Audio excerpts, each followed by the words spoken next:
Bisa nih. Sudah, monggo. Assalamualaikum warahmatullahi wabarakatuh. Waalaikumsalam warahmatullahi wabarakatuh.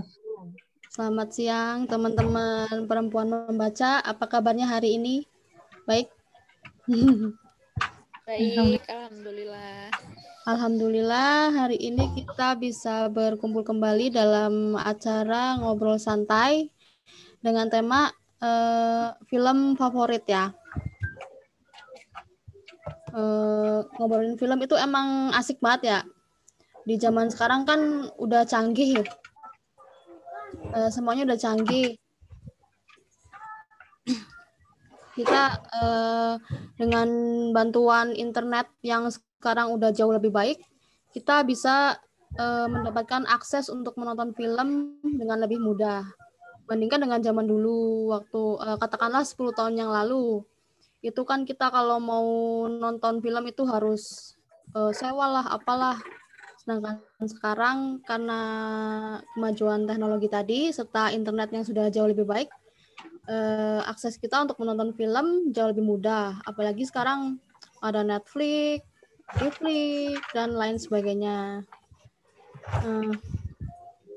Kalau zaman dulu kan kita mungkin mengandalkan bioskop atau nunggu stasiun TV untuk menyiarkan film. Atau kalau zaman saya dulu waktu kecil ada ini layar tancap. nunggu kampung ngadain layar tancap baru kita bisa nonton film. Lalu hari ini hadir juga bersama kita dua pemantik yang cantik. Yang pertama ada Mbak Iva. Halo Mbak Iva, Assalamualaikum. Gimana kabarnya? Waalaikumsalam, baik. Mbak Iva ini member perempuan membaca ya. Dan sekarang lagi sibuk melanjutkan studi S2-nya di Universitas Indonesia. Fokus ke kajian new media. Dan yang kedua ada Mbak Farah. Halo Mbak Farah, Assalamualaikum. Waalaikumsalam, halo Mbak Rima. Halo, Mbak Farah ini member di Perempuan Membaca yang aktif dan saat ini sebagai ibu aktif komen ya, aktif komen biar lupa ditagih resensi. Jadi malu. Sebelum kita terjun ke topik bahasan, nanti kita jadi dua sesi ya. Yang sesi pertama nanti Mbak Iva dan Mbak Farah bisa sharing tentang film favoritnya. Dan setelah itu nanti audiens bisa bertanya-tanya atau juga ingin sharing tentang film favoritnya. Iya, nanti sesi keduanya audiensnya ikut cerita juga tentang film favoritnya. Oke.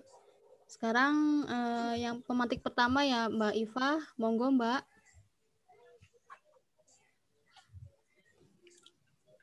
Ya, makasih Mbak Juwit. Saya biasa manggilnya Mbak Juwit. Ini teman-teman kuliah saya dulu waktu S1. Selamat siang teman-teman semua. Terima kasih banyak. Terima kasih banyak yang sudah meluangkan waktu untuk hadir secara virtual di acara Ngobrol Santai Komunitas Perempuan Membaca. Nah, di sesi ngobrol tentang film ini, saya sebetulnya merasa agak-agak susah ya, karena kalau ngomongin film itu banyak banget film yang saya suka, dan untuk memilih sekian dari banyaknya film-film itu agak galau juga mau milih yang mana. Tapi akhirnya saya memutuskan untuk memilih ada sekitar 7 film, dan semoga ini bisa menjadi referensi buat teman-teman yang juga suka nonton film. Karena kalau Nok Farah mungkin nanti akan lebih banyak cerita tentang drama Korea atau apa gitu ya. Atau drama series yang lain seperti Bridgerton atau apa gitu. Tapi kalau saya ini kebanyakan film-film yang ada film klasik juga, film yang masih ada nggak ya saya masukin? Oh ya, saya masukin. Ada yang masih hitam putih, tahun mungkin kita belum lahir waktu film ini dirilis, tapi filmnya bagus banget. Saya akan coba share screen dulu. Sebentar. Mana tadi ya? Sebentar ya. Sudah kelihatan teman-teman semua? Masuk Kak, Godfather trilogi, masuk-masuk Before Sunset. Ya, jadi ini adalah 3 film favorit saya. Yang pertama, ini Before Sunrise. Before Sunrise ini trilogi, jadi ada Before Sunrise, Before Sunset, sama Before Midnight. Nah, trilogi ini itu mengisahkan 2 orang. Di sini Ethan Hawke sama Mbak Julie. Ini dari pertemuan pertamanya di Before Sunrise itu ketemu di kereta, kemudian berlanjut di Before Sunset. Terus sampai akhirnya mereka menikah di Before Midnight, punya 2 anak yang lucu-lucu, terus berantem istri gitu ya. Tapi akhirnya mereka menyadari bahwa ini itu tidak ada cinta yang sempurna gitu. Jadi mereka kembali lagi saling mencintai, saling menerima. Gitu. Tapi pokoknya ini filmnya bagus banget dan susah untuk merangkum trilogi ini dalam cerita yang singkat. Jadi ini sangat recommended buat teman-teman yang suka kisah-kisah roman tapi nggak yang receh banget gitulah. Karena percakapan 2 orang ini itu dari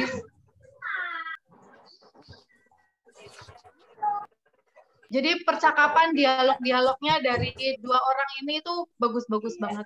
Jadi bisa dimulai dari Before Sunrise dulu, lalu ke Before Sunset, kemudian Before Midnight. Atau kebalik ya? Oh, nggak benar. Kemudian film yang kedua adalah film In the Mood for Love. In the Mood for Love ini besutan sutradara dari namanya Wong Kar-wai. Jadi filmnya Wong Kar-wai ini bagus-bagus banget, sinematografinya itu keren-keren. Jadi kadang kita melihat bayangan lampu atau apa itu, pokoknya semua itu mengesankan gitu loh. Jadi sinematografinya itu sangat bagus. Sebenarnya saya suka banget semua film-filmnya Wong Kar-wai, tapi salah satu yang paling populer ini adalah In the Mood for Love. Ada satu lagi filmnya yang judulnya Days of Being Wild, itu bagus banget. Itu saya nonton berkali-kali, tapi tidak saya masukkan ke sini karena kalau secara popularitas gitu ya lebih populer In the Mood for Love. Jadi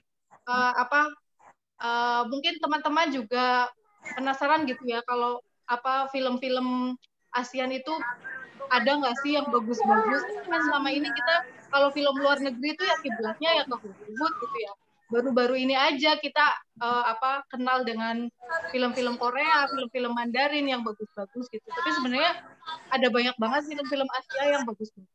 Salah satunya ini film yang disutradarai oleh Wong Kar-wai. Kemudian yang ketiga adalah Godfather Trilogy. Godfather Trilogy ini cerita tentang mafia Italia yang tinggal di Amerika. Ini kalau kita membayangkan keluarga-keluarga mafia gitu yang syarat dengan kekerasan, perang dan lain sebagainya. Di sini kita akan melihat sisi lainnya gitu, bahwa diceritakan secara khusus tentang keluarga-keluarga mereka. Keluarga di sini itu fokusnya ke keluarga Corleone gitu. Jadi bagaimana keluarga ini survive gitu di tanah Amerika, kemudian mereka kan imigran gitu dari Italia, kemudian membangun hidup di Amerika dan menjadi orang yang sangat berpengaruh gitu. Kemudian bisa menempati posisi-posisi penting gitu ya, posisi-posisi penting dalam maksudnya bukan sebagai pejabat gitu, tapi sebagai sosok yang bahkan orang-orang Amerika sendiri itu takut sama mereka. Ini Godfather Trilogy ini kan ada 3 seri, Godfather 1, 2, dan 3. Yang pertama ini mengisahkan si bapaknya ini yang ada di foto sampai si bapaknya mati. Kemudian yang kedua sama ketiga itu generasi anaknya, yaitu yang diperankan oleh Al Pacino. Ini kalau saya sangat suka Godfather yang kedua karena menceritakan dengan runut sekali bagaimana datangnya Don Corleone ini ke Amerika pada masa itu. Jadi dia itu tadinya orang yang miskin sekali, sangat miskin gitu ya, dari Italia datang ke Amerika karena bapaknya itu dibunuh. Kemudian dia itu survive di Amerika menjadi don gitu, terus pulang-pulang ke Italia itu membalas dendam, membalas kematian bapaknya. Terus kemudian melompat ke generasi anaknya Al Pacino yang waktu itu sudah menggantikan bapaknya menjadi. Nah, Al Pacino ini sebenarnya di Godfather ini, di bagian pertama itu dia nggak pengen seperti bapaknya gitu. Dia tuh nggak suka dengan keluarga mafia yang seperti itu. Tapi pada akhirnya dia nggak punya pilihan lain selain menjadi penerus bapaknya. Karena kakaknya ada yang mati, kemudian ada yang tidak bisa diandalkan. Jadi mau nggak mau dia yang bisnis keluar. Nggak terlalu berat kan ya filmnya. Saya masih ada dua foto lagi. Ini juga recommended buat teman-teman. Ini saya ceritakan dengan singkat aja. Nah, yang pertama ini adalah Korkoro. Korkoro ini saya nggak tahu ya, ini film pokoknya dari Eropa gitu, tapi bukan Inggris. Entah Prancis, entah Spanyol gitu. Ini direkturnya Tony Gatliff. Saya lupa ngecek dia orang mana. Tapi pokoknya ini bagus banget, cerita tentang orang-orang Gypsy di masa masa pasca Perang Dunia kalau nggak salah. Jadi pada masa itu orang-orang Nazi Jerman itu menangkapi orang Yahudi, kemudian orang Gypsy gitu kan, untuk dibunuhi, untuk dimusnahkan gitu. Dan ini cerita tentang orang-orang Gypsy yang waktu itu kalau nggak salah itu di Perancis. Jadi orang-orang yang hidupnya itu berpindah-pindah dengan karavan gitu, kemudian sangat dekat dengan alam. Jadi kalau misalnya mengobati burung yang terluka itu menggunakan tanah gitu. Pokoknya ada dukun-dukunnya gitu. Dan ini tuh salah satu film yang cukup mengaduk-aduk emosi ya, karena melihat bagaimana orang-orang di masa itu ingin dalam tanda kutip memaksa orang-orang Gypsy itu untuk menetap gitu. Tapi kan orang Gypsy itu nature-nya itu nggak bisa menetap gitu. Mereka itu pengembara gitu. Jadi berpindah dari satu tempat ke tempat lain. Dan bergulat dengan persoalan administrasi saat mereka pergi kemana itu harus ada kayak semacam paspor gitulah buat di stempel. Dan mereka tuh sebenarnya nggak suka dengan hal-hal yang administratif seperti itu. Kemudian anak-anaknya itu dipaksa untuk sekolah gitu. Ada yang memaksa secara keras, ada yang memaksa secara halus gitu. Dan di sini di film Korkoro ini kan artinya liberty gitu, liberty, kebebasan atau pembebasan. Dan di sini itu lagu-lagunya yang menjadi soundtrack itu juga bagus-bagus banget. Kemudian yang kelima, The Band's Visit. The Band's Visit ini lucu banget. Ini film Israel. Kalau teman-teman suka yang komedi-komedi ini wajib banget nonton The Band's Visit. Jadi ini ceritanya kelompok paduan suara ini nyasar, ceritanya mau pergi kemana gitu, terus sampainya tuh kemana gitu, pokoknya nyasar, terus mereka berbaur dengan masyarakat yang di situ sambil menunggu rencana selanjutnya untuk tampil di kota tujuan. Ini lucu banget. Jadi teman-teman harus nonton kalau yang suka komedi. Kemudian ini yang terakhir, slide terakhir.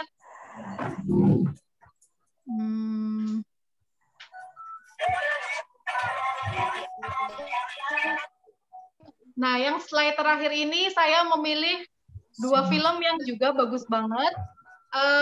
Yang pertama ini Seven Samurai. Ini Seven Samurai ini film yang sudah lahir, sudah diproduksi jauh sebelum kita semua lahir. Ini karyanya Akira Kurosawa dan sudah di remake atau pokoknya dibuat ulang oleh Hollywood, oleh mana aja gitu, pokoknya banyak versinya. Dan ini bagus banget ceritanya, bagaimana sebuah desa yang sering diserang oleh para bandit itu berusaha untuk menyewa samurai untuk melindungi desanya.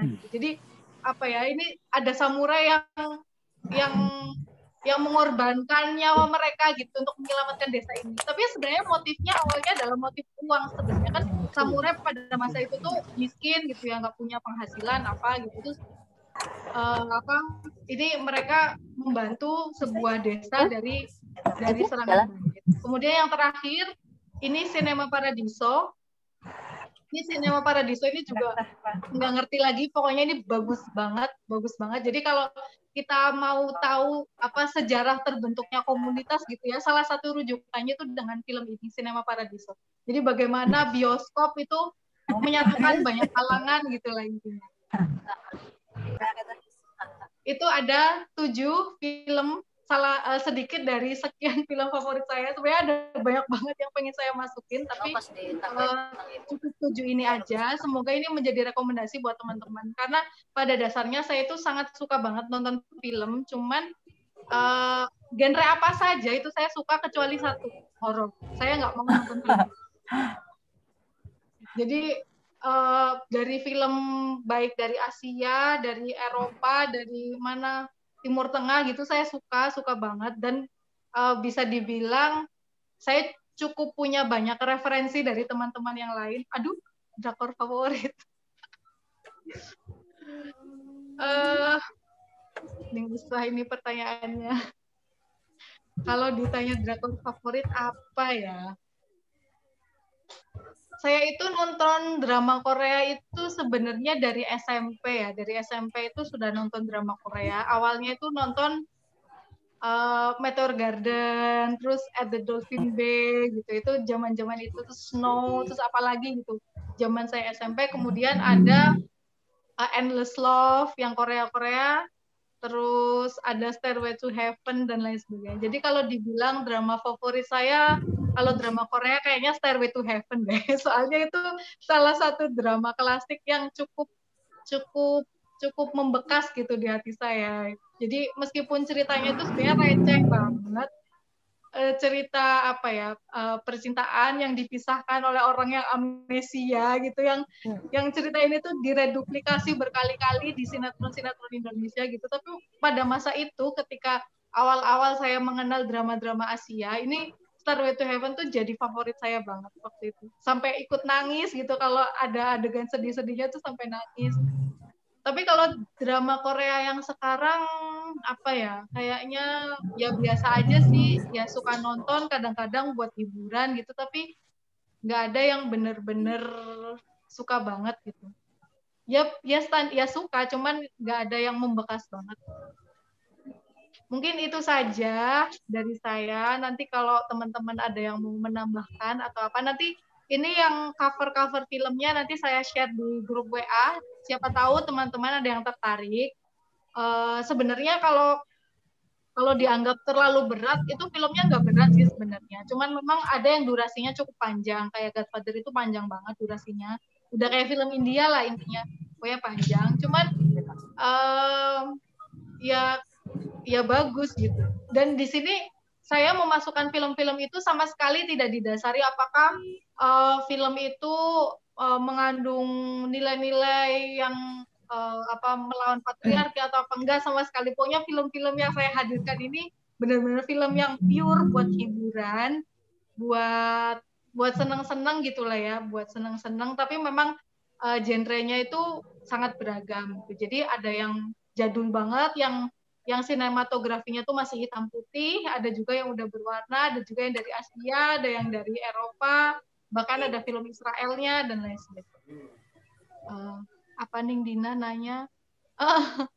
Film India, aduh, saya suka film India. Pokoknya saya tuh penyuka semua jenis film kecuali horor.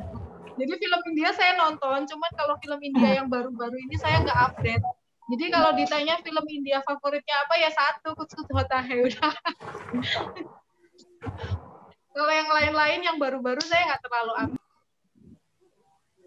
Mungkin itu aja. Nanti silakan teman-teman bisa ngobrol lebih jauh supaya referensi tentang filmnya juga makin beragam gitu. Jadi nanti yang biasa yang biasa nonton drama Korea aja gitu punya referensi yang lain, atau yang biasa nonton horor aja gitu jadi punya referensi drama Korea.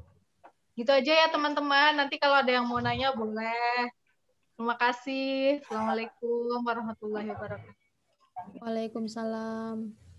Terima kasih Mbak Iva atas insight-nya film-film baru ini. Selanjutnya pemantik kedua yaitu Mbak Farah. Monggo Mbak. Halo Mbak Rima, halo semuanya. Halo. Teman-teman Ning Aida. Makan siang, Ning.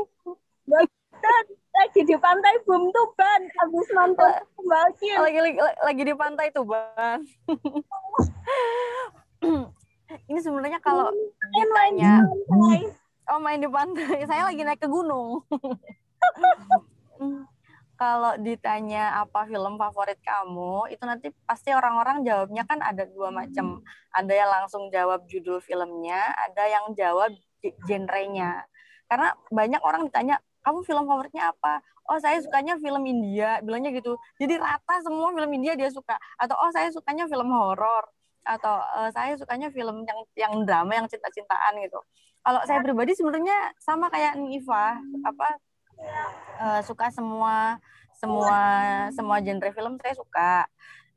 Yang membuat suka itu berarti kalau saya anggap film tersebut sukses sesuai tujuannya. Kayak misalkan gini, itu filmnya film horor. Kalau misalkan sukses bikin takut, itu berarti filmnya keren. Kalau saya sendiri kan penakut nih. Jadi sama film seriesnya Conjuring aja udah. Kalau menurut saya suka sebetulnya. Atau kalau misalkan filmnya film drama, kalau filmnya itu berhasil bikin sampai nangis, bikin sampai berderai air mata atau terngiang-ngiang, itu berarti saya suka banget. Kayak film abadi ya, film abadi yang bikin nangis, nontonnya sampai sekarang, nonton udah berapa kali itu Kabikushi Kabigem, nonton semua.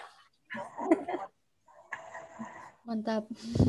Nonton dong Kabikushi. Iya, Mbak.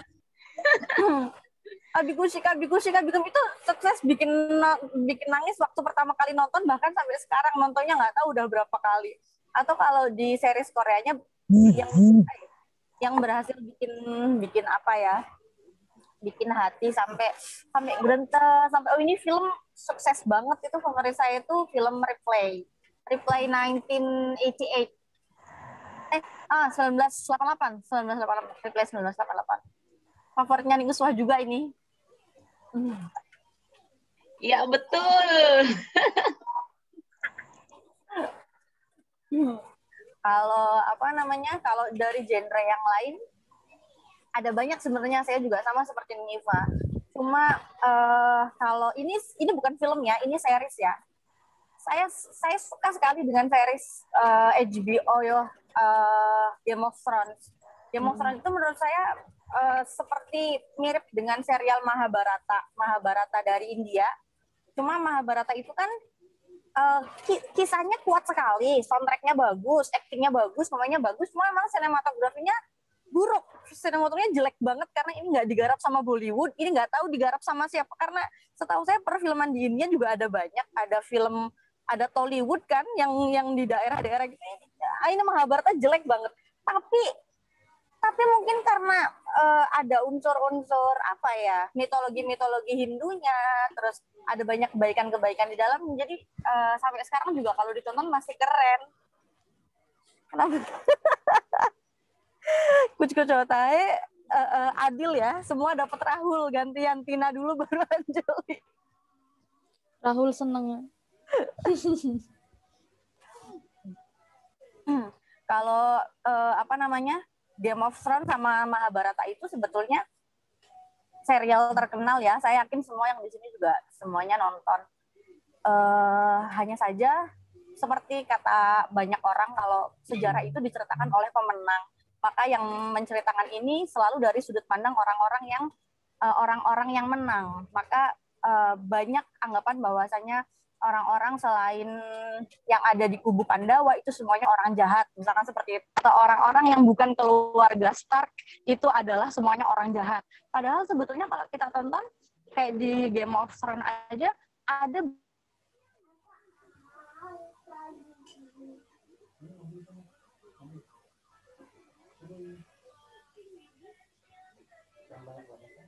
Kayak di Mahabharata juga kan sebetulnya banyak sisi-sisi kebaikan dari keluarga anak-anak di Starasta yang sebetulnya ditampilkan sangat sedikit sekali. Ini pelajarannya banyak banget di serial Mahabharata. Jadi udah pada nonton semua belum?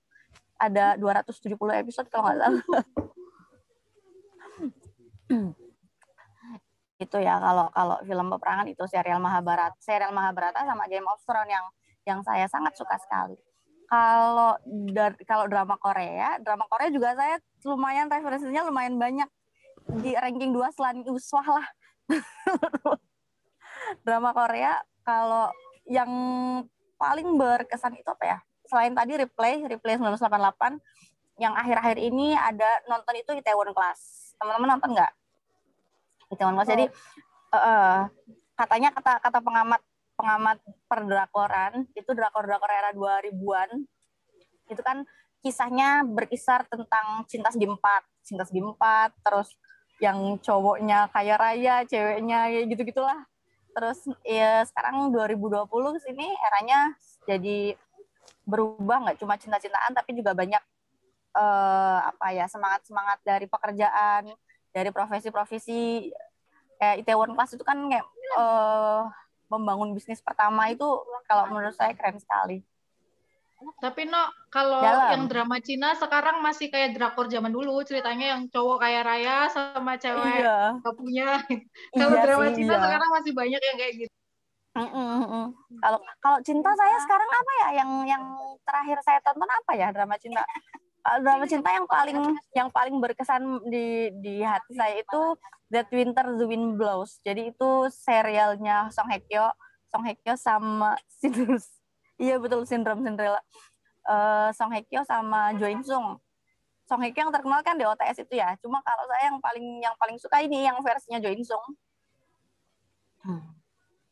Yang sama Jo In Sung. Sedih. Yang dia buta ya? Iya betul. Tahu nih Iva. Nonton saya. Cuma kalau apa ya, saya beberapa kali baca nominasi Oscar, film-film Oscar gitu. Saya coba baca sebetulnya penilaian Oscar itu apa ya? Kenapa selalu beda dengan selera pasar? Kenapa apa yang menjadi favorit pasar itu selalu beda dengan penilaian di Oscar? Jarang sekali ada film-film Oscar yang juga orang-orang suka. Saya termasuk saya sendiri, film Oscar yang saya suka itu paling Slumdog Millionaire nonton nggak? Itu saya suka banget. Jadi ini film garapan Hollywood, cuma dibuat di India. Jadi makanya sudut pandang India yang kotor, kumuh, terus sisi lain India yang ternyata banyak kejahatan, banyak itu disorot dengan sangat vulgar lewat film Slumdog Millionaire ini. Filmnya bagus menurut saya. Dan Oscar tahun berapa ya? 2009 kalau nggak salah. Tapi selain ini jarang banget saya suka film. Kemarin film Oscar yang menang apa? Parasit ya? Parasit, La La Land, terus atau kenapa Mbak Iva? Kenapa kebanyakan pemenang Oscar selalu beda dengan Best Picture-nya selalu beda dengan selera pasar? Nggak tahu ya, mungkin dianggap kalau film yang bagus itu film yang susah dimengerti, film yang berat, film yang bikin ngantuk mungkin. Saya nggak tahu juga. Tapi pasti ada aspek-aspeknya sih kenapa film-film itu menang. Ada film setahu saya ini juga Best Picture di Oscar lagi, judulnya Birdman. Saya pikir Birdman ini film pahlawan, kayak semacam Batman atau Catwoman gitu. Ternyata Birdman ini adalah film yang mengkritisi dunia perfilman. Jadi di Birdman ini disebutkan bahwa dunia perfilman ini sekarang sangat monoton sekali. Film-film yang ada di dunia ini semuanya kalau nggak superhero, selalu film yang diambil dari buku atau sequel yang dipaksa dibuat, memaksa membuat sequel dari film-film yang sebetulnya yang nggak perlu dibikin sequel, selalu gitu. Terus saya perhatiin kok iya ya, film-film sekarang itu selalu tiga itu, superhero, diambil dari buku, atau sequel. Jadi jarang sekali ada film-film baru yang idenya murni untuk membuat film seperti Avatar. Avatar kan James Cameron kan benar-benar murni untuk membuat film, itu jarang sekali. Nah, Birdman ini menang Oscar Mbak Iva, tapi saya nggak suka filmnya. Iya, jarang film murni. Selalu diambil dari buku. Kalau rekomendasi film-film terakhir, serial Netflix terakhir nonton Bridgerton. Barangkali dilemar ke yang lain dulu.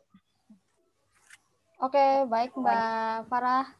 Terima kasih atas insight-nya ya. Lalu kita lanjut ke sesi ketiga untuk audiens. Ada yang ingin menanggapi atau sharing tentang film? Monggo. Ning Uswah ini loh, Ning Uswah. Mbak Uswah, ada film favorit Niki yang ingin sayang. Nanti aja, masih nyusul nanti aja. Masih nyusuin. Makanya 2 video off semua. Siap. Kalau belum ada yang mau share, dari saya dulu Rima boleh dong, ya? Mbak Rima dong. Ya. Harry Potter ini pasti, Mbak Rima Harry Potter ya, ini ini pasti. saya lagi di Hogwarts ini. Ada satu film dari Korea Selatan yang memberi kesan, maksudnya kesan itu kayak yang kaget terus keingetan terus. Itu judulnya No Mercy. Film lama sih itu, genrenya apa namanya, thriller misteri. Jadi itu bercerita tentang balas dendam. Terus pokoknya akhirnya itu sangat di luar dugaan dan bisa bikin yang benar-benar shock itu, tapi menurut saya dan itu sangat membekas banget di saya, dan menurut saya itu film yang terplot twist banget, belum ada yang bisa mengalahkan versi saya tapi. Terus kalau drama, ya setuju sama Mbak Farah, saya pengikut Game of Thrones sempat dulu ya sebelum tamat. Dan Aku semenjak iya kita itu sering membahas kalau Game of Thrones lagi ini ya, episode terbaru keluar kita kan suka bahas. Kalau ini dari drama Jerman itu di Netflix ada judulnya Dark, itu ada 3 season. Saya baru ke season 2 episode 6 tapi lagi berhenti dulu. Ada yang nonton nggak ya? Drama Dark itu tentang time travel. Pokoknya sangat memusingkan. Aku setengah menyesal memulai menonton drama tersebut. Karena emang bikin pusing banget. Soalnya itu tentang time travel. Jadi biasanya kan kalau time travel itu kan kita gimana ya? Pokoknya itu di drama itu time travel yang bisa mengubah itu bisa masa lalu bisa mengubah masa depan, sementara masa depan juga bisa mengubah masa lalu.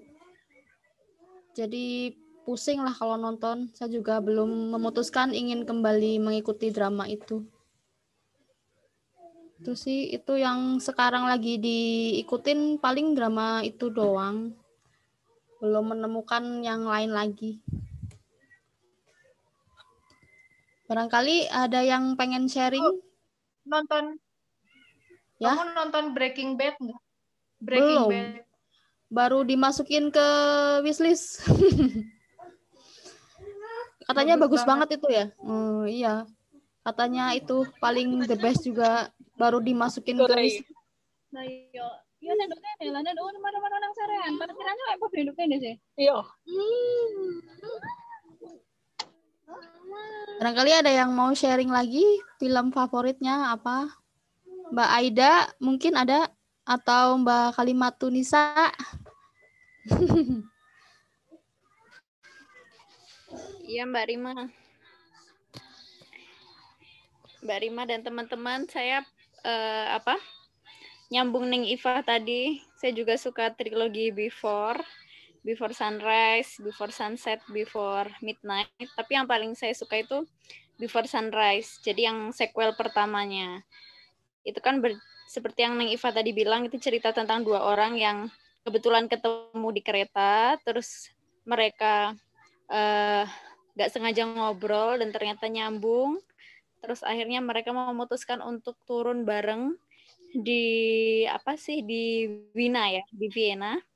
Kemudian terlibat percakapan panjang gitu sampai akhirnya mereka berpisah dan memutuskan untuk ketemu beberapa tahun kemudian gitu.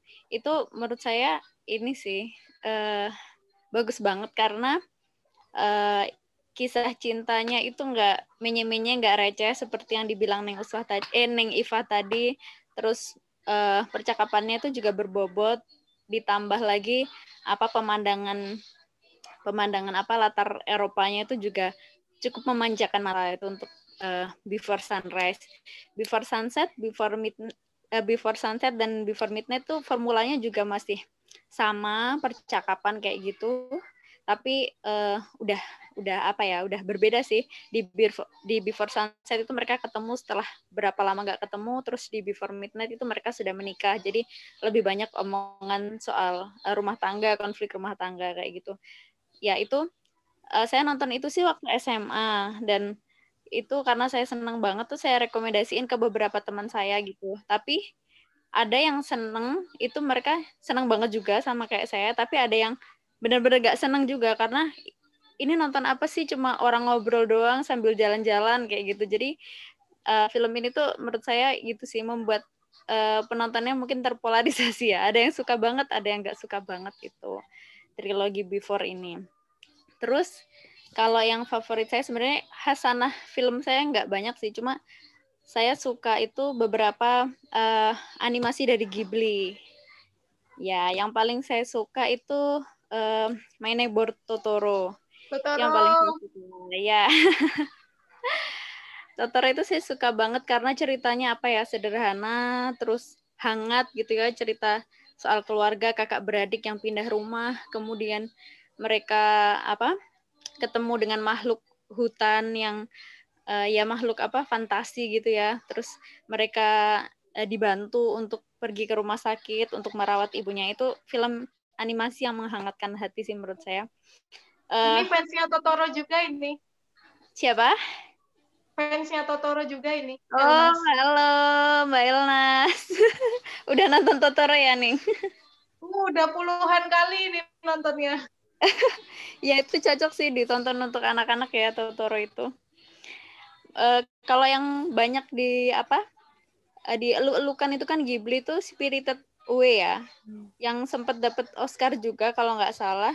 Cuma kalau saya sih lebih suka Totoro ya daripada Spirited Away, itu menurut saya terlalu fantasi.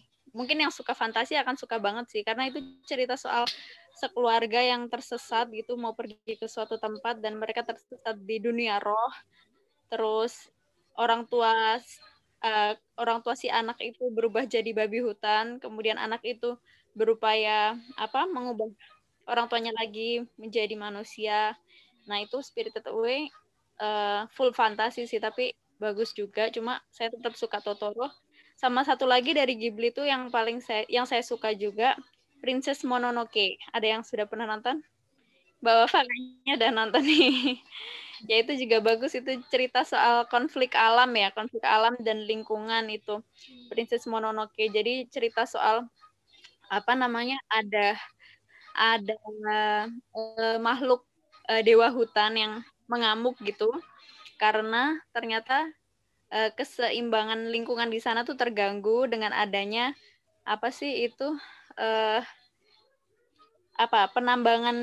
penambangan besi kalau nggak salah, penambangan besi. Terus kemudian di situ ada perang antara siapa sih, Ashitaka kalau nggak salah, terus Sun yang membela lingkungan itu, terus sama Lady Eboshi yang punya itu penambangan besi. Ini juga menarik sih kalau diulas lagi dari perspektif perempuan dan ekologi, kayak obrolan kita minggu depan nanti. Soalnya saya nonton ini juga karena mata kuliah ekologi. Nah, dan ternyata kalau ini isunya agak berat sih. Kalau untuk anak-anak mungkin kurang ini ya, kurang. Tapi bisa juga sih ditonton. Cuma ini isunya lumayan berbobot untuk yang ini. Terus kalau drakor, saya sih baru ya nonton drakor. Yang saya tonton sih paling baru The World of the Married, terus Startup, terus Chloe, pokoknya yang viral-viral itu yang saya tonton. Ya sejauh ini sih saya udah punya beberapa list nonton drakor setelah ini. Salah satunya Reply 1988 ini yang masuk list untuk ditonton setelah ini. Oke, itu sih kalau dari saya. Nisa, Makasih, Nisa Mbak. mau nanya dong. Mau Ya, nanya ke Nisa. Ya. Mana nih? Nisa, kamu kan suka nonton trilogi Before Sunrise. Ya. Itu sutradaranya siapa namanya? Richard Linklater ya? Siapa namanya? Ya, Itu pokoknya. ya Linklater. Itu dia kan juga bikin film animasi kalau nggak salah, Waking Life. Waking Life, nonton nggak? Enggak, belum nih. Belum nonton aku. Kalau nggak salah loh ya ini Waking Life. Terus kemudian ada juga filmnya yang pakai Ethan Hawke juga, Boyhood. Terus iya. Dazed and Confused itu juga bagus banget loh. Oh iya. Maksudnya memang apa ya, percakapannya, dialog-dialognya itu bagus banget. Cuman mungkin kalau orang yang lebih suka melihat dinamisnya gerakan di film gitu mungkin nggak terlalu suka ya. Tapi kalau yang suka sama dialognya itu pasti cocok banget. Aku yang sudah pernah dengar Boyhood sih, Ning, tapi belum pernah nonton juga. Kayaknya itu masuk list deh, bisa. Iya, Boyhood itu dia proses filmnya panjang karena dari si anak itu kecil sampai si anak itu dewasa dia pakai satu orang. Jadi kalau di film-film kan biasanya anak kecilnya itu siapa, terus nanti bukannya siapa gitu. Ini tuh satu orang yang sama yang anak kecil yang jadi anak kecil. Kayak trilogi Before juga ya, itu kan sudah 8 tahun memang waktunya real. Iya. Oke. Makasih ya Mbak Kalimatun Nisa. Bagus-bagus banget tadi ya sharingnya. Ada yang mau menambahkan? Barangkali Mbak Wafa. Ini kelihatan kayak sering nonton film ini. Ya, terus Mbak Rima. Sebenarnya dulu tuh saya maniak film ya, sampai dulu pas zaman di SMP SMA itu saya kan nggak boleh nonton film di pondok ya. Saya sampai bela-belain di sekolahan itu nongkrong di depan kelas, terus pinjam laptopnya temen nonton film bareng-bareng sampai sore. Sebenarnya saya juga mirip ya kayak tadi Neng Iva dan juga yang sudah di-share sama Neng Farah gitu. Jadi nonton filmnya beberapa genre, yang penting saya suka gitu. Harry Potter iya itu zaman kecil, tapi pengalaman atau kesukaan saya itu sering berubah-ubah gitu loh seleranya, sesuai dengan mood saya. Dulu saya suka nonton yang Harry Potter, terus saya suka juga nonton Conan. Saya nggak tahu itu mungkin tidak termasuk film ya, serial gitu. Terus juga drama Korea, saya pernah sangat edik sama drama Korea zaman SMA kelas 2, kelas 3 sama kuliah gitu. Jadi tidak ada hari di mana saya tidak nonton drama Korea. Hari ini pokoknya episode kalau drama ini selesai nanti lanjut ke drama selanjutnya. Kayak gitu terus. Sampai setelah lulus S1 itu saya bosen drama Korea saking banyak mengkonsumsi drama Korea gitu. Tetapi yang sampai hari ini mungkin sering saya ingat film itu dan terngiang-ngiang itu satu Kabikushi Kabigem. Itu film yang sampai hari ini tuh saya masih setel OST-nya dan saya masih sering nyanyi dan menari. Terus sama aku juga Jawa juga ya, tapi saya lebih suka Kabikushi Kabigem. Terus ada satu film Korea judulnya itu Battleship Island. Ini yang main Sun Joong Ki, ganteng gitu ya. Tapi terlepas dari yang main itu orang-orang ganteng, ini filmnya bagus sekali. Tadi seperti nyambung yang disampaikan sama Neng Farah gitu. Kebanyakan film ataupun narasi mengenai sejarah itu yang membuat ada mereka yang menang. Gitu. Nah, film Battleship Island ini yang bikin orang Korea dan menceritakan masa kolonial di salah satu pulau kecil, pulau pertambangan ya di antara Nagasaki dan juga Korea, namanya ada Hashima Island. Jadi mereka yang kerja di tambang itu ada sekitar 400 orang Korea dan mereka memberontak gitu terhadap penguasa Jepang yang ada di pulau itu gitu. Dan pemberontakan itu berhasil meskipun memang banyak tokoh-tokoh utama yang harus meninggal gitu lah. Masa dimatikan sama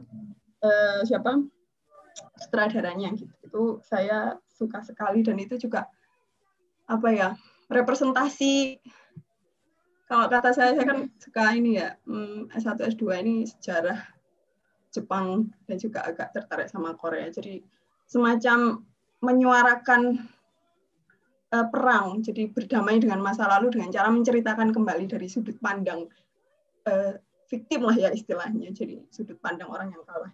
Saya suka ini. Terus baru-baru ini saya tuh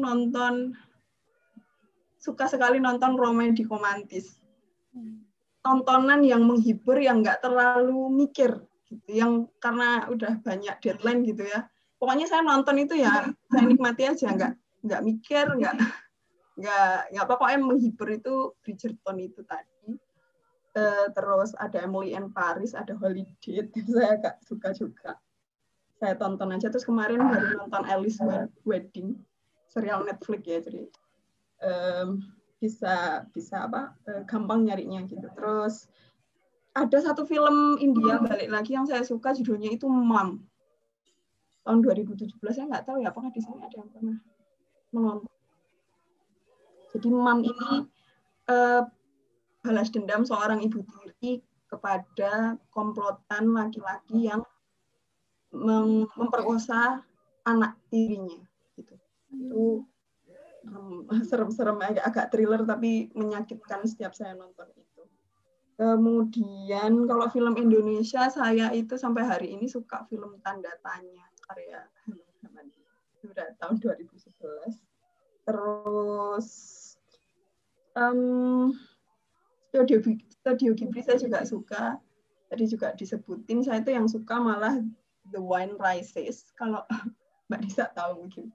The Wind Rises ini cerita tentang seorang pelajar gitu yang dia bisa akhirnya menemukan teknologi untuk membuat pesawat gitu. Itu di settingnya juga pas perang. Sama saya juga suka Hotaru no Haka, ini tahun 1988. Ini juga Studio Ghibli, menceritakan perang dan juga akibat perang yang diceritakan dari sudut pandang yang sangat personal gitu. Itu kemudian kedua, akhir-akhir ini saya sering banget nonton YouTube ulasan film yang saya tidak bisa tonton, yang saya takut gitu, saya akan nonton lewat YouTube. Misalnya Perempuan Tanah Jahanam gitu ya, saya penasaran banget gimana ceritanya, tapi saya nggak berani nonton. Akhirnya saya nontonnya lewat YouTube itu, maksudnya orang-orang yang yang suka review film. Ini Kumawan mungkin ya, nih Mbak Nisa ya, Grave of the Fireflies ya, bahasa Inggrisnya ya, itu sedih, saya nangis nonton itu. Ya, ini Kumawan Mbak Rima. Terus ya, sama-sama Mbak. Ya, teman-teman ada yang mau sharing lagi tentang film favorit atau mau mencari teman menonton, misal menonton bareng gitu.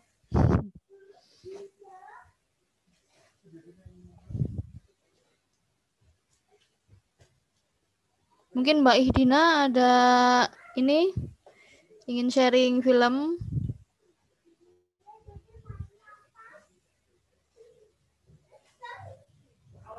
Atau Mbak Almas? Adakah yang nonton Disney, film Disney kayak kemarin paling baru itu Mulan ya? Ada yang sudah nonton barangkali?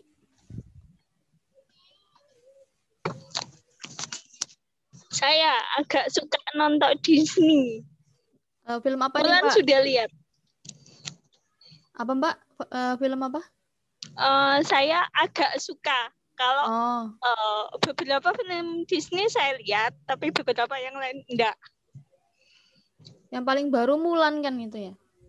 Ya Mulan, tapi Mulan di situ malah kalau saya lihatnya itu malah salvo. Bukan lihat pemeran utamanya yang jadi Mulan, malah saya lihatnya di situ Gong Li. Oh, gagal fokus.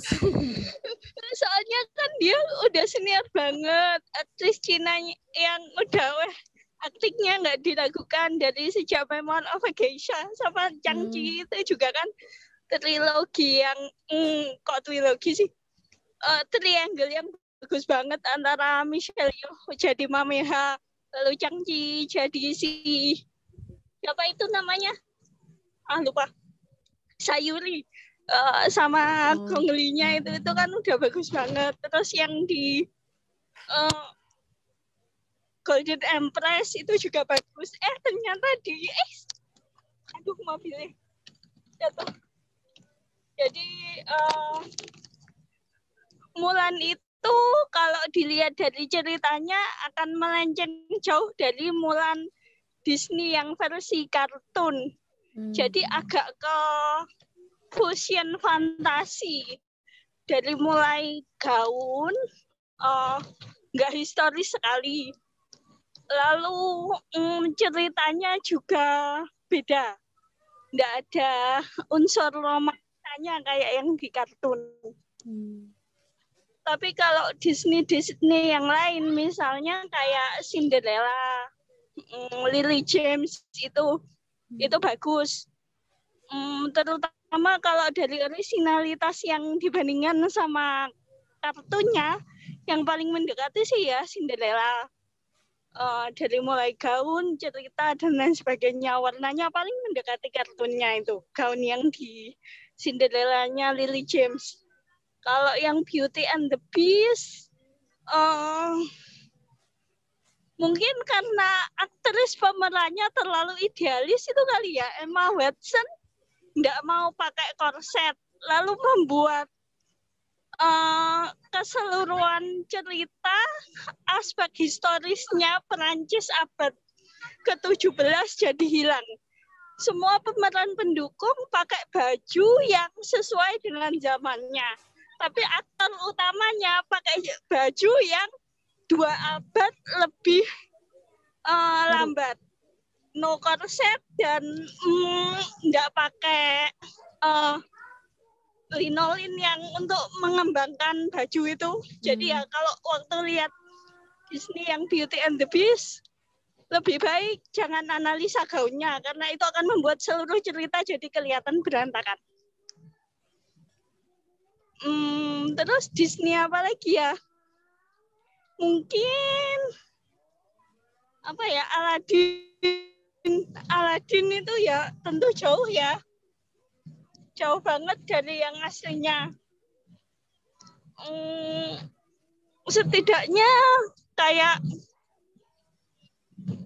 agrabahnya juga kok beda gitu. Tempat tinggal Aladinnya juga beda. Dan ngusung isunya itu terlalu kekinian. Yang Putri Yasminnya itu terlalu kekinian isu yang diangkat. Mungkin biar bisa ngena pasar film sekarang kali ya. Tapi ya yang Disney aslinya tidak seberat itu. Setidaknya yang Disney aslinya saya kira itu cerita anak-anak, lalu yang filmnya anggap saja film untuk dewasa. Atau setidaknya young adult gitulah. Apa ya? Kalau nyimak yang tadi yang sama dengan Iva, saya udah lihat sih Godfather, Al Pacino sama Marlon Brando emang bagus banget. Saya suka lihat Godfather dan beberapa covernya belakangan. Covernya yang dari Bollywood itu judulnya Rajiniti itu juga bagus. Agak seperti Godfather, katanya sih ya niru-niru Godfather gitu juga. Kalau yang film saya lebih ke arah lihat aktornya siapa sih. Kalau di UK saya lihat hampir semua filmnya Hugh Grant, dari mulai Notting Hill, Love Actually 1, Love Actually 2, Julia Roberts saya juga suka. Saya lihat Pretty Woman, Runaway Bride, ya Notting Hill itu juga ada Julia Roberts-nya. Terus siapa lagi ya? Kalau UK, Sean Connery, Sir Sean Connery itu masterpiece. Tapi saya paling suka itu waktu jadi James Bond. Tapi itu James Bond udah tahun 60 apa 70-an ya, yang sebelum Pierce Brosnan itu. 70-an kayaknya. Itu saya suka Sir Sean Connery, sama yang saya lupa judulnya itu yang pemeran utama wanitanya itu Catherine Zeta-Jones yang jadi Catherine the Great itu juga. Itu bagus. Tapi filmnya tentang spy gitu. Aduh. Nah, maaf ini lagi di jalan jadi ya. Au. Ya nggak apa-apa Mbak. Agak gangguan jalanannya nggak rata. Mungkin minggu lalu saya pernah nge-share bahwa film favorit saya yang rankingnya tinggi sekali itu lucu, cheesy banget emang, itu Chasing Liberty. Jadi ya itu lebih ke arah personal sekali sih. Gara-gara ya ngerasa sedikit seperti Anna Foster, nggak bisa kemana-mana, taunya teori tok. Dan begitu lepas dari rumah, rasanya seperti punya kebebasan tersendiri kayak gitu. Jadi ya terus ngelakuin hal-hal gila, hal-hal aneh gitu. Jadi ya itu sih yang bikin saya suka Chasing Liberty. Gitu. Tapi abis lihat Chasing Liberty, jadinya saya suka banget sama pemeran utama prianya, Matthew Goody. Jadi abis itu lihat Matthew Goody di Imitation Game, lihat dia di Downton Abbey, lihat dia di The Crown season 3 itu juga ada. Sebelumnya itu kalau di serial itu dia ada di Discovery of Witch season 1, season 2 ini juga ada, sama 2 tahun lagi mungkin season 3. Ya gara-gara Chasing Liberty itu jadi saya suka Matthew Goody juga.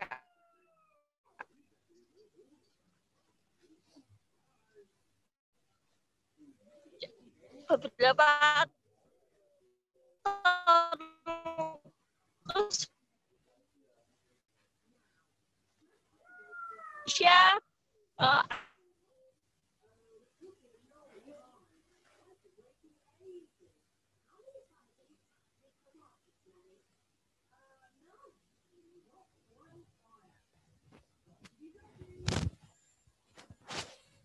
Kepencet apa ya?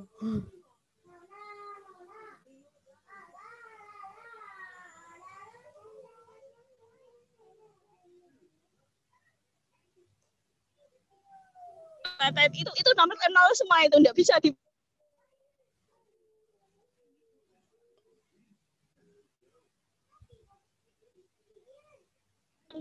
saya suka itu yang 3 doa 3 cinta itu, yang jadi anak pondok terus nyolong bajunya temennya.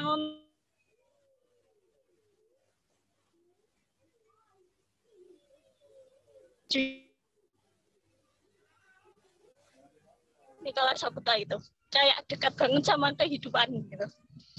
Tapi filmnya Nicholas Saputra yang paling bagus itu Janji Joni sih. Cuma yang paling meledak emang serial AADC-nya itu, yang AADC 1-2.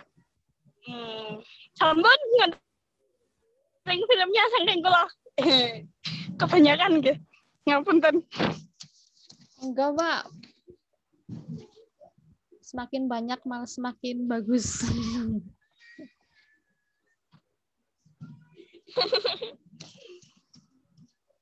Jadi lebih banyak ini Kalau rekomendasi film.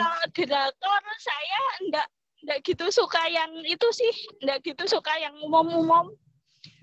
Yang umum-umum kayak Chloe itu malah saya enggak lihat sama sekali. Startup cuma sampai episode 3 terus saya tahu bahwa oh ini yang jadi Han Ji Pyong pastinya akan pelengkap penderita saja, dan karena saya tidak mau melihat karakternya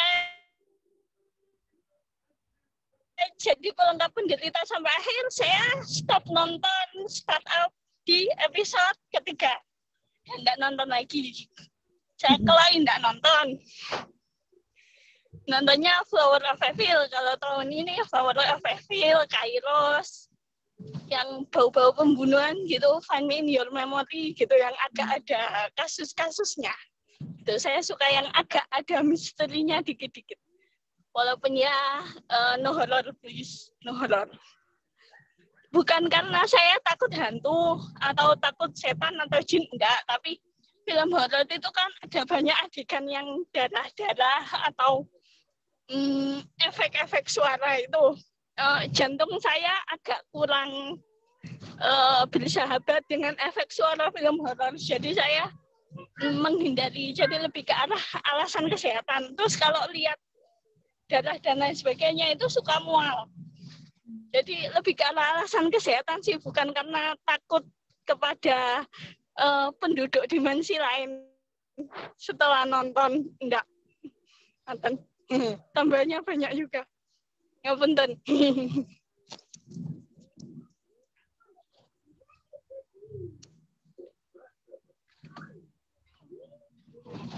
Sampun, monggo berikutnya. Terima kasih Mbak Aida. Jadi menambah rekomendasi. Ayo, ada yang mau menambahkan film favorit? Atau ada yang mau share tentang film-film yang punya plot twist? Itu kan saya suka banget kalau nonton film punya plot twist yang bikin kaget.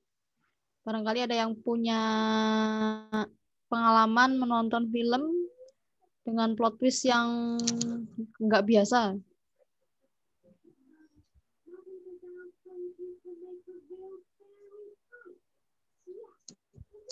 Mbak Sarifah mungkin ingin menambahkan?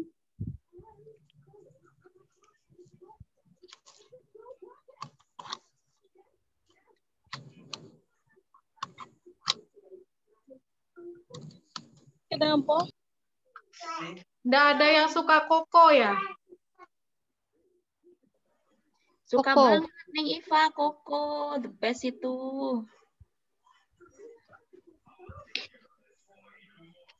Dari Nontonnya Koko sambil saya tahu nangis. nih. Dari Koko saya tahu ternyata nggak cuma kaum Nahdien aja yang tahu. Iya, aku juga gitu. Yang ngirim doa ke bahkan ya orang ini. yang sudah meninggal. Ini sampai ke sana ini pelajarannya. Amalannya orang NU sampai ke sana. Favoritnya Elnas juga ini, Koko. Udah, yang itu yang Remember.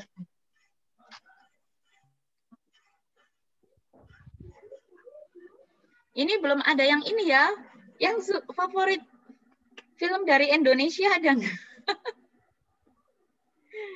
Saya kok juga belum nemu ini yang Indonesia itu yang jadi favorit. Saya itu tanda tanya, tapi yang lain belum, biasa aja. Tanda tanya itu dulu ini apa? Ada kisahnya ini toh Banser Rianto itu, tapi kayaknya kurang ini deh, kurang representatif deh kalau menceritakan Rianto. Sedangkan di situ di tanda tanya itu kan nggak meninggal orangnya, sedangkan Rianto kan hancur lebur itu. Ini kalau ke Mojokerto tak anter deh ke gerejanya.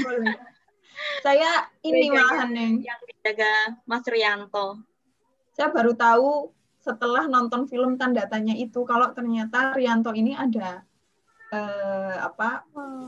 diambil dari kisah nyata, maksudnya terinspirasi gitu ya mungkin. Iya, Jadi kalau bukan based on true story tapi ya hanya terinspirasi gitu. Iya, makanya kurang representatif kalau menceritakan. Harusnya dibikin sendiri itu ya filmnya Rianto itu keren, sumpah merinding. Tiap tahun ada sih hall-nya di sini, kemarin juga hall-nya Rianto. Tiap Desember itu kan waktu misa Natal. Ini saya masih nggak buka video, mungkin saya bisa ini share ke teman-teman film favorit saya, tapi mohon maaf ya nggak ada videonya, soalnya disambil menyusui, nggak lepas-lepas. Oke. Kalau film favorit saya itu ada banyak banget, terutama dari ini ada dari Hollywood, dari Bollywood, kemudian drakor. Kalau yang dari Hollywood sendiri itu banyak banget. Tapi saya ini deh pilih 3 aja. Yang pertama itu Beautiful Mind, kemudian ada ini Memories of Geisha, kemudian ada ini Danish Girl. Teman-teman udah pada lihat apa belum ini 3 film ini? Yang Beautiful Mind itu kisahnya tentang ilmuwan yang punya ini apa ya, skizofrenia itu termasuk apa? Sindrom mungkin ya. Sindrom skizofrenia itu kan orang yang suka berhalusinasi. Nah, ini film biografi yang menceritakan tentang Jonas. Jonas itu ilmuwan matematikawan. Dia bergulat dengan penyakit skizofrenianya sejak kecil hingga dewasa, tapi akhirnya dia itu berhasil menjadi ilmuwan yang hebat, matematikawan yang hebat sampai meraih beberapa Nobel, termasuk Nobel ekonomi, tapi saya lupa namanya apa Nobelnya itu, beberapa Nobel yang dia raih. Itu yang Beautiful Mind. Pergulatannya itu sangat dahsyat sekali. Jonas itu selama hidupnya, karena dia juga punya istri, kemudian dia menikah, kemudian dia juga punya anak, bahkan ada sempat di beberapa scan itu dia tuh berusaha membunuh anaknya sendiri. Dia kan nggak sadar, jadi anaknya itu waktu disuruh istrinya nungguin sebentar, istrinya lagi mengerjakan pekerjaan apa gitu, kemudian disuruh nungguin anaknya, kemudian anaknya ini didelep-delep dimasukin ke ini bak mandi dan hampir meninggal anaknya ini. Itu karena dia nggak sadar skizofrenia itu kan halu gitu, dia tuh kayak punya ewang gitu loh, temannya itu dari kecil sampai dewasa, jadi dia ngomong sendiri, dia kemudian ya penyakit psikologis lah itu skizofrenia ya. Kemudian kalau Memories of Geisha ini saya suka sama ininya sih, suka sama Ken Watanabe dan sama Zhang Ziyi. Zhang Ziyi itu ceritanya Geisha itu nama apa ya? Hampir mirip PSK gitu loh, tapi bukan PSK. Dia itu dinamakan pekerja seni kalau di Jepang. Jadi ceritanya itu namanya Sayuri, jadi anak kecil. Di sana itu settingnya tahun, kalau nggak salah, tahun sekitar 1930-an gitu. Dia itu dijual sama orang tuanya, jadi di sana itu eksploitasi anak ya, karena orang tuanya nggak punya uang, akhirnya anaknya yang dijualnya di distrik pelacuran, namanya Sayuri ini. Kemudian kan ada ini filtrasi, dia punya 2 anak, orang tuanya Sayuri ini punya 2 anak perempuan yang dijual ke distrik pelacuran, tapi yang diambil cuma 1 ini yang namanya Sayuri, yang kakaknya ini kurang cantik lah, kurang good looking, akhirnya dia nggak diambil, yang dibeli cuma Sayuri. Sampai di tempat sekolah geisha ya, sekolah dalam tanda kutip sekolah geisha, dia itu diajarkan keterampilan beberapa seni seperti bermusik, kemudian seni menjadi perempuan, kemudian pemotongan kaki ya. Kalau di Jepang itu kan kaki yang indah itu yang kecil itu yang dipotong itu tulangnya belakang itu, semakin kecil kakinya itu semakin semakin bagus lah gitu. Kemudian sampai di sana dia sudah dewasa, Sayuri sudah dewasa. Setelah itu dia dilelang, ada namanya pelelangan keperawanan geisha. Di situ geisha itu tidak boleh jatuh cinta. Itu pergulatan percintaannya ada di situ. Dia sejak kecil kenal yang sama yang namanya Ken Watanabe, itu namanya siapa di situ nggak disebutkan namanya siapa, pokoknya aktornya Ken Watanabe. Dia tuh suka sama si Ken itu, tapi Tapi karena geisha itu tidak boleh jatuh cinta, jadi ya dia hanya memendam cintanya saja. Di film geisha itu juga ada beberapa aktor yang terkenal seperti Gong Li yang jadi geisha senior. Ada juga Michelle Yeoh itu juga geisha senior. Nah, kemudian cerita itu selesai begitu saja ketika Perang Dunia kedua atau ketiga ya, nggak tahu. Perang pertama atau kedua nggak tahu. Kemudian geisha itu sudah nggak ada lagi di Jepang, itu sudah tidak ada. Kalau dulu ada geisha itu sampai dijual, dilelang, dan sampai jadi cita-cita. Jadi anak kecil itu berdoa di kuil itu jadi geisha itu ada. Malu. Kemudian selain geisha sama Beautiful Mind, ada yang saya suka Danish Girl. Danish Girl ini saya suka dari dulu sebelum dia rame di Twitter kan. Akhir-akhir ini banyak orang yang bahas tentang Danish Girl. Saya sudah nonton sejak awal dia keluar tahun 2015-an. Danish Girl itu ceritanya tentang transeks pertama di dunia. Jadi ceritanya sepasang suami istri pelukis. Suaminya pelukis, istrinya juga pelukis. Kemudian si istri ini ingin melukis perempuan, ingin melukis seorang perempuan tapi dengan nilai seni yang tinggi. Nah, karena dia tidak punya gambaran perempuan yang dia harapkan, akhirnya suaminya itu yang disuruh pakai baju perempuan. Jadi suaminya itu awalnya kan nggak mau, ngapain sih aku pakai baju-baju cewek ini, ngono. Tapi istrinya, udahlah pakai aja, aku mau ngelukis, aku ingin melihat secara langsung bagaimana menjadi perempuan dan lain sebagainya itu. Kemudian karena dia setiap hari memakai baju perempuan, mungkin itu sisi psikologisnya itu juga terketuk gitu. Oh, dari perempuan itu ternyata begini. Kemudian dia diam-diam itu pakai baju-baju perempuan. Kemudian ketika ketahuan sama istrinya dia malu gitu. Kemudian semakin lama kemudian dia menampakkan sisi femininnya ya. Dia kemudian akhirnya speak up ke istrinya. Aku kayaknya ingin jadi perempuan, jiwaku itu perempuan. Aku tuh bukan laki-laki sebenarnya. Sampai si istri ini nangis, menyesal, kecewa. Kok kan si istri ini sebenarnya ingin punya anak dari suaminya ini. Nah, kalau jadi laki-laki dia namanya Einar. Kalau kemudian suaminya ini ketika dia memutuskan untuk operasi kelamin, jadi dia berhasil operasi kelamin, tapi zaman dahulu kan operasi kelamin tidak secanggih zaman sekarang.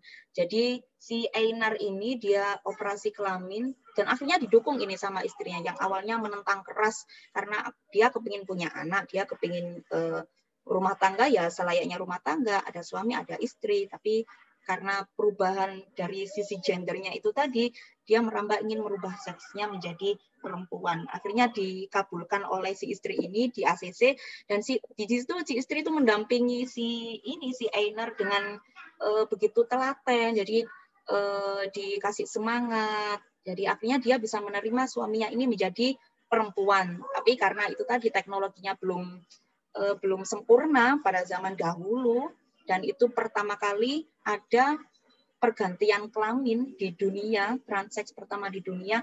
Akhirnya di operasi yang pertama dia berhasil. Jadi pemotongan penisnya itu berhasil. Kemudian yang operasi kedua untuk membuat vagina itu tidak berhasil. Akhirnya dia pendarahan dan meninggal. Jadi sebelum dia operasi itu si Einar ini sudah ganti nama jadi Lily. Dia sempat cerita ke istrinya begini, aku bermimpi aku menjadi kecil dan aku perempuan, kemudian ibuku memanggil namaku Lily dan aku bahagia sekali. Kemudian istrinya sama-sama nangis bareng berdua gitu. Aduh maaf ya ini sama anaknya gobet-gobet. Kemudian kalau yang Bollywood itu aku suka ini Rabne Banadi Jodi. Yang Kabikushi Kabigum juga, tapi lebih suka itu yang Rabne Banadi Jodi. Ceritanya yang perjuangan seorang laki-laki untuk mendapatkan cinta istrinya. gitu. Ini saya suka banget film ini karena di dalam apa ya, dialog-dialognya itu mengandung kisah-kisah tasawuf. Kebetulan waktu saya melihat film ini, kebetulan saya punya tugas kuliah dulu untuk meneliti pemikiran-pemikiran dari Ibnu Arabi, dan ini hampir sama dengan yang ada di film ini. Wah, agak lebay ya. Jadi di film itu ada satu scan yang mana namanya, sebentar sambil menyusui. Namanya siapa laki-lakinya itu? Suri ya, namanya Suri, yang laki Syahrukan kan, yang dimainkan oleh Syahrukan sama Anushka Sharma. Syahrukan ini jadi Suri dan ya. Dia ini nyamar jadi 2 orang. Ceritanya ya begitulah, mohon maaf ini gagal fokus sama ngomong. Ada satu dialog itu yang bikin saya senang sekali. Aku mencintaimu karena aku melihat Tuhan ada pada dirimu. Nah, ini seperti ucapannya Ibnu Arabi ketika dia suka sama putri gurunya yang namanya Nizam, Lady Nizam. Aku melihat Tuhan ada pada diri Nizam, maka itu aku mencintai Nizam. Begitu, yang benar-benar dicuri. Kemudian saya juga suka banget sama film Dangal. Dangal ini ceritanya tentang kisah nyata. Dangal itu kisah nyata seorang pegulat namanya itu Mahafir. Dia itu mendambakan punya anak laki-laki yang bisa meneruskan cita-citanya untuk menjadi pegulat, meneruskan estafet profesinya sebagai pegulat tingkat dunia. Tetapi karena yang lahir itu perempuan dan yang lahir kedua lagi juga perempuan lagi, jadi dia hampir putus asa. Mana mungkin anak perempuan ini saya jadikan pegulat begitu. Tapi karena dia kenceng apa ya, dia itu nggak peduli, nggak apa-apa wis, meskipun anak perempuan nggak apa-apa kok jadi pegulat. Akhirnya 2 anak perempuan ini dia ajari untuk caranya menjadi pegulat yang baik, yang profesional. Nah, di situ yang paling menolak itu adalah ibunya. Karena ibunya, bagaimana mungkin anak perempuan kok jadi pegulat? Nah, itu obrolan itu ketika dia makan bersama istrinya. Jadi kasarannya itu begini, ya apa sih Pak, kok anak awak dhewe iku wedok-wedok kok ya diuruki dadi pegulat. Kenapa? Kan yang Amir Khan kan dulu di diperankan oleh Amir Khan. Loh, emangnya kenapa loh? Kan nanti itu dibikin apa? Tetangga-tetangga itu pada bisik-bisik tetangga, pada rasan-rasan. Terus dia bilang, alah paling itu cuma 2 tahunan, setelah itu mereka tidak akan bicarakan kita lagi, gitu, yang laki-laki. Kemudian ini istrinya bilang begini, kalau dia itu perempuan, siapa yang akan melamar dia? Siapa yang akan mau menikahi dia? Mana ada laki-laki yang mau menikahi perempuan pegulat? Nah, kemudian bapaknya itu bilang begini, yang namanya Mahafir ini, anak-anakku perempuan, dia tidak akan dinikahi, dia tidak akan dipilih, tapi dia yang akan memilih siapa yang akan menjadi suaminya. Nah, ini kan luar biasa. Pada akhirnya ini saya mengambil sisi parentingnya dari film Dangal ini sangat dalam sekali. Orang tua kalau menginginkan seorang anak untuk menjadi apa yang dicita-citakannya, ya ini ya harus gelem soro, harus mau nirakati anaknya. Kalau diceritakan di film itu, Dangal itu dia itu benar-benar ngeramut benar anaknya, setiap hari dikasih pelajaran ini, pelajaran itu.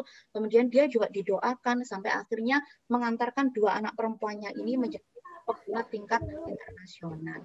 Gitu, teman-teman. Kemudian untuk drakor, saya paling favorit itu cuma 2 dari dulu sampai sekarang. Yang pertama sama kayak Nok Farah, saya tuh suka Replay yang 1988, itu bagus banget ceritanya, sangat hangat sekali, sangat sederhana, kekeluargaan, dan itu dialami sama seperti di keluarga kecil kita dengan tetangga-tetangga, makanya ikut tetangga gitu kan, kemudian main ke rumah tetangga, sederhana seperti itu.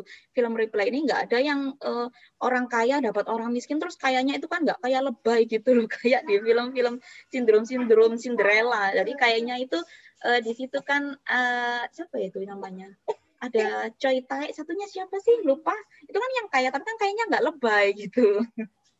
Itu yang di review. Kemudian yang kedua saya tuh suka sama film Another Miss O. Nah ini teman-teman sudah paham, saya suka banget sama film ini. Ceritanya juga begitu hangat dan hampir sama dengan kisah saya. Itu soundtracknya yang Another Miss O itu juga saya suka. Jadi kalau saya lihat film drakor yang ongoing tapi nggak menemukan yang bagus, pasti saya lihat Another Miss O. Dan Another Miss O ini saya lihat 3 kali dengan 16 episode tanpa skip sama sekali. Jadi kalau lagi bosen ingin lihat film apa nggak ada, saya lihat Another Miss O. Saya itu 1 sampai 16 nggak ada skip. Terus kemudian nggak ada lagi drakor, nggak nemu lagi yang bagus, saya lihat Another Miss O lagi gitu. Jadi film yang saya tonton berkali-kali. Oke, itu aja Mbak Rima. Ya, terima kasih Mbak Uswa atas sharingnya. Ya, memang gitu ya Mbak, kalau kita suka drama Korea terus belum menemukan yang baru, kita pasti bakal balik lagi ke yang kita suka ya. Saya juga ada yang kayak gitu, tapi namanya judulnya ini Rooftop Prince. Tahu nggak Mbak? Jadi kalau belum nemu yang bagus, balik lagi nonton Rooftop lagi gitu. Ya, teman-teman ada yang mau menambahkan lagi?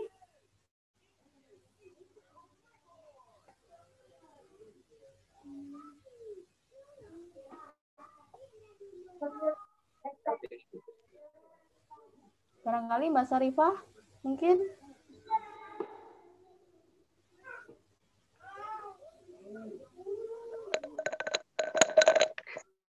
Halo, aku dong.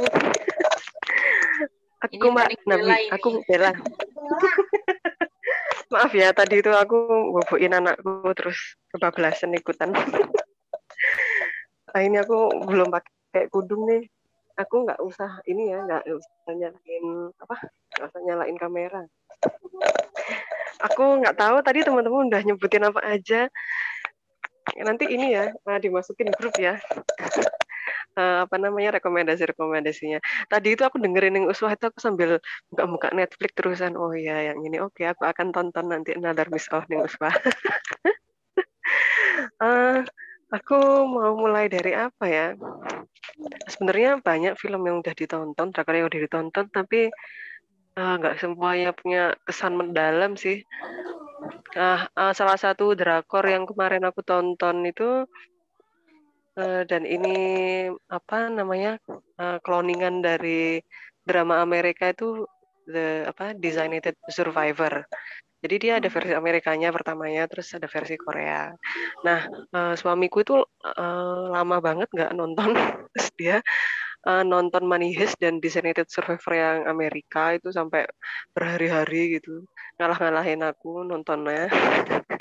Terus akhirnya aku penasaran, terus baru kapan hari ini nonton yang Designated Survivor versi Korea. Emang sengaja sih milih Korea karena suka drakor.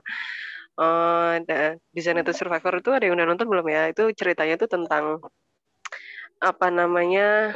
presiden dadakan gitu.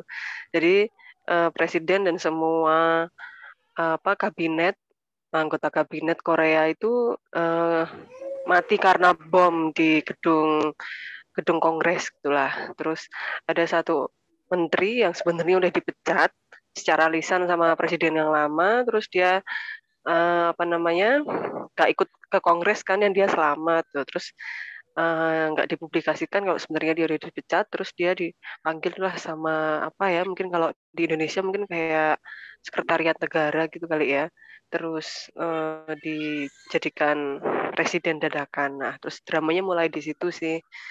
Dia tuh kayak cuma menteri lingkungan, nggak ngerti politik gitu-gitu.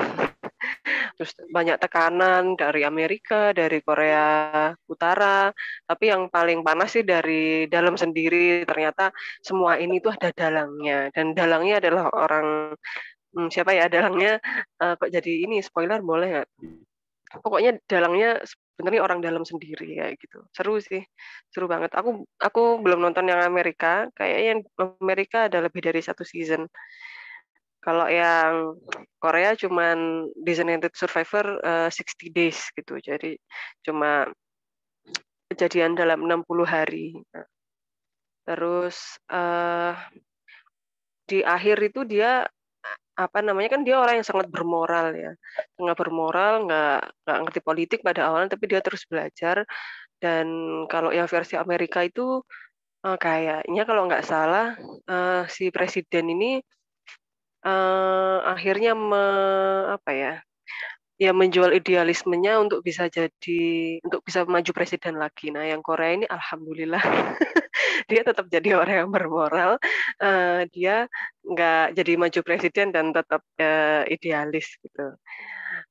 Terus kalau yang lain misal apa ya? Kalau Bollywood itu kalau zaman dulu ya, zaman saya masih kecil itu bukan Kucu Tahe yang bikin saya jatuh cinta. Yang bikin saya jatuh cinta sama India itu film Men-nya si siapa? Amir Khan ya. Itu. Nah, film Amir Khan yang lain yang aku suka banget itu Tere Zaman Pyar.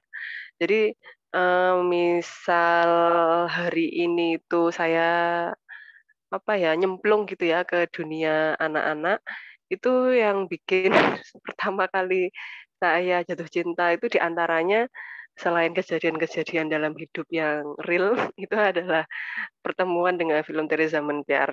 Jadi dulu banget waktu di Jogja saya pernah magang, bukan magang, jadi tutor di homeschooling gitu, terus banyak anak-anak yang istimewa di situ. Nah, waktu itu saya nggak ngeh, bener-bener nggak ngeh kalau anak yang saya ajar, anak kelas 1 SD itu dia disleksia.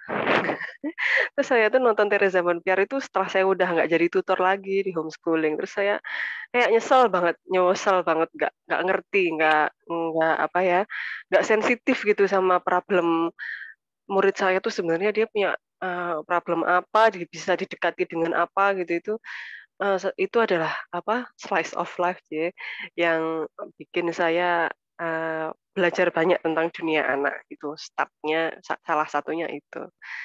Terus kalau Hollywood tuh saya seneng sama yang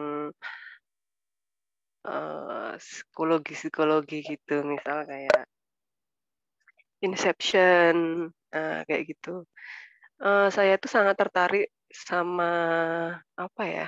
Buat saya pribadi, eee, mimpi itu nggak selalu sih, sering sering saya maknai karena saya itu tipe orang yang sangat ingat sama apa yang saya mimpikan. Kalau suami saya itu nggak ingat dia mimpi apa semalam gitu, itu nggak ingat, tapi saya itu ingat banget saya mimpi apa, gimana-gimana gitu-gitu, sering ingat. Jadi ketemu film Inception itu kayak, apa ya, ya kayak iya ya, kalau di mimpi itu kita sering jadi sesuatu yang lain, diri kita yang lain yang yang mungkin nggak muncul ketika kita sadar, tapi alam bawah sadar kita itu sungguh sangat kaya gitu. Kadang-kadang di mimpi itu bisa ada nggak sih yang mimpi bisa terbang gitu-gitu. Saya sering. Pokoknya aneh-aneh lah. Itu udah sih. Saya jadi malah curhat macam-macam. Jadi kalau saya seneng sama film tuh kebanyakan ya karena personal taste ya, karena ada hal-hal personal yang disentuh gitu oleh film itu. Jadi saya seneng. Itu. Makasih.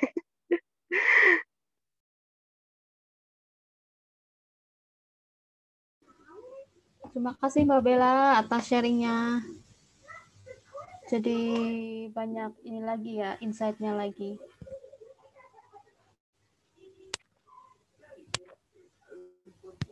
Terus terang saya suka obrolan kali ini ya, karena saya orangnya suka nonton, apalagi kalau malam minggu menyempatkan waktu gitu nonton. Kadang kehabisan ide mau nonton apa, paling kan hanya itu-itu aja. Dan berkat obrolan kita hari ini, pribadi saya jadi tahu ada genre lain. Seperti tadi yang Mbak Iva bilang itu yang orang Gypsy, Kokoro ya, apa ya? Nah, itu jadi banyak genre lain yang saya tertarik ingin mencoba. Kalau saya biasanya misalnya ada satu film yang bagus itu dilihat sutradaranya siapa, terus nyoba film-film lain dari sutradara yang sama. Terima kasih idenya. Nggak pernah kepikiran ke situ.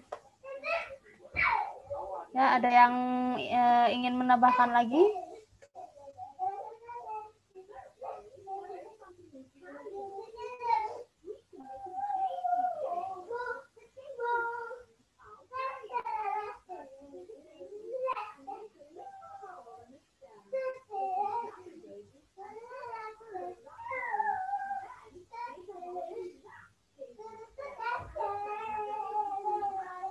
Ada apa sudah cukup apa gimana?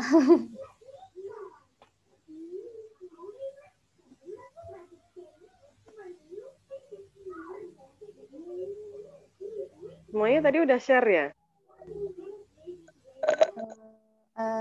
Belum semuanya sih, ada yang tadi ada Mbak Uswa, Mbak Wafa, Mbak Iva, Mbak Aida juga, cuma belum semuanya, tapi mungkin mau menambahkan lagi atau sudah ini? Udah, tinggal foto.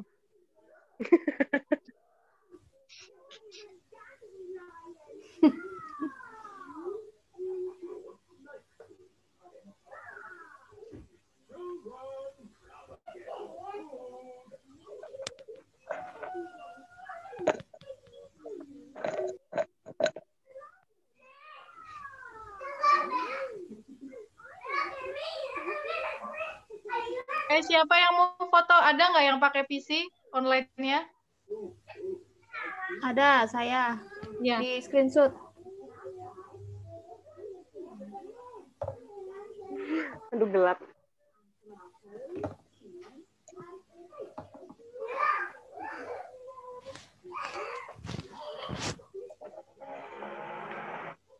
Ayo kita foto bersama.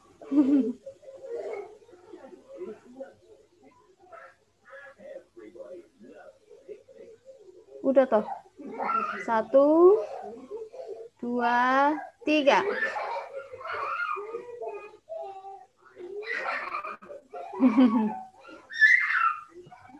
Halo Asda, kapan jadi kesini Asda? Jadi ya, sini nanti ya kalau sudah kondusif. Siap. Maaf ya teman-teman, tadi aku telat banget.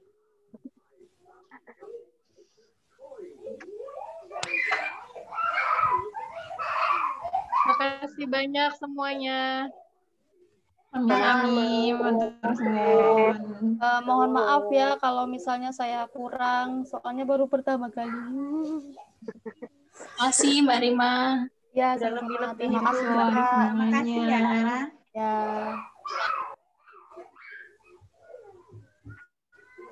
Sampai jumpa di obrolan santai berikutnya. Teman-teman, ini kita mau ngobrolin apa lagi?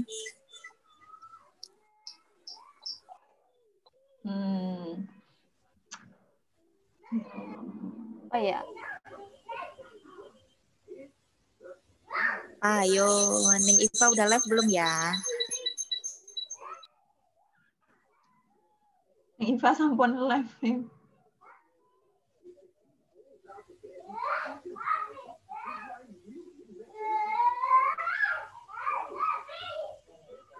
Ada usulan nggak ngobrol buat minggu depan apa? Minggu depan itu live IG.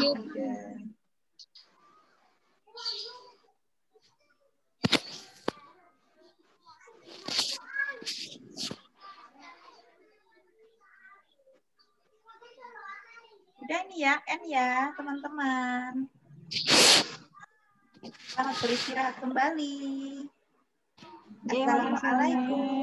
Waalaikumsalam warahmatullahi wabarakatuh.